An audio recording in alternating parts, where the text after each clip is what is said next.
So this is a great question, and he frames it around, should people obey the government when the government asks you to do something that's incorrect? So here's his full question. Should the Germans have turned the Jews into Hitler if they found them hiding? Was that wrong?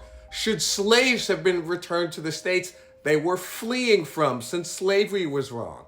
He says it seems that if a law violates God, we shouldn't be required to follow it.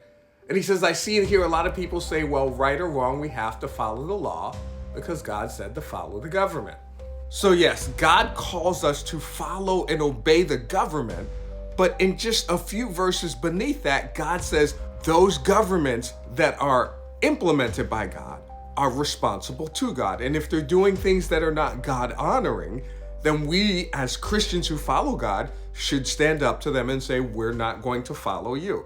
If a government asks you to do something that violates God's moral law, whether it be slavery, whether it be to eradicate a whole group of people based solely on their religious belief, then we as Christians should stand up and say no. And the church is very slow today in standing up and saying, hey, what's happening in Nigeria is wrong and we need to speak out about it. Anytime, any place where any government does something that violates God's law, then any Christian who is part of the body of Christ is supposed to stand up and say that is wrong, period.